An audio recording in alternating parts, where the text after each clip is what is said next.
Alright guys, here she is, Project Black Sheep. It's been a long road, but we finally got it done. This little thing is ready to rip other than breaking in the motors, and I'm saving that process for the next video. Because you can't just throw a whole bunch of lipo power at these motors, and I'll explain why later.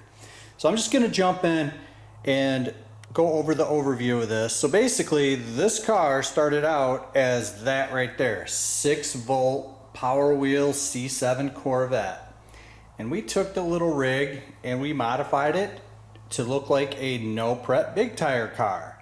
The biggest difference and the most difficult area of customization was these tires. So this is a stock size tire. Big difference, right? Well, we customized it and added traction to it, and in the process we had to do a whole bunch of trimming and removal of plastic. So I did leave this side panel off to show you. There's the tire. So it had to get cut in and basically make a bigger fender, or wheel well I should say, and that will get riveted into place just like this one right here, because you do not want your kids' fingers, hair, anything else that might get caught in there and wrap around the wheel. That would be bad. So the other cool thing we like to do is add these Pro Mod looking wings. As you can see, we've got them on Fireball and Nightmare, but I have to say this one turned out pretty sweet. This is literally leftover material from the racing carts that I build, racing cart bodies. So Pro Mod wing and a parachute. Now this right here is just a aluminum formed box, and then we wrapped it with Gorilla Tape, and it does have the spring in here, but it is not a functional parachute like on Nightmare. So as an example, this literally is on a cable and it shoots out a parachute. Same with that, those are dual parachutes. But it still gives the same cool effect. Now, one of the other things that is a rule in the Central Ohio Powerwheels Racing organization is it has to have a wheelie bar. So we made it so that it is completely adjustable, because really, you know, doing a wheelie isn't going down the track, right? So I'm going to assume that they're going to want to play with that. You want a little bit of weight transfer, but I don't think you're going to need it. So my guess is they're going to want this down on the ground so she boogies downtown. And how does it boogie? So stock, it's got a little foot pedal there. It's just a contact switch, and when they press it, it goes forward. Now this is drag race specific. The whole wiring has been ripped out and redone with RC silicone wire, 10 gauge wire. So this little device over here is a overload protection or circuit breaker. That's one of the rules. If she has a meltdown or a runaway, she can just push that and it cuts power. So how this works is, so she pushes the gas pedal, but it will not go until she pushes this. I'm going to call this a little bump button. I don't know what you want to call it, but that completes the circuit.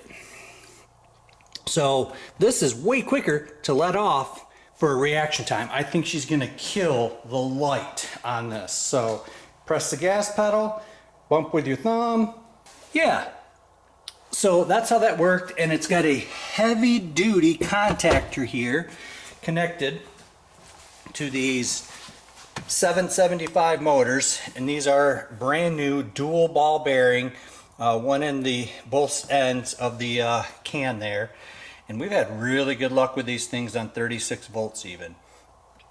So, and here is the battery. So the battery is going to tuck underneath here basically like that. One of the XT90s goes for the motors, and one of them goes for the contactor. Okay, and it is a 6 cell, which is 22.2 volts nominal, a 125C discharge at 4400 milliamp. So we got to thank John Metric over at Lone Star EV Performance for the power. And that's pretty much it, other than we reduced a little bit of weight by taking out the headlight buckets. We just painted those with a red tint, and this is just rattle can Rust-Oleum X2 2X, that's what it is, the paint. And other than that, I can't wait to break in these motors and get a couple test drivers, because those 775 motors have a lot of torque, but they don't have the RPMs as a stock motor. So I would love to have two drivers, because this one was for a build. This has Traxxas Titan 14.4 volt motors, and you'll notice one of them is reverse rotation.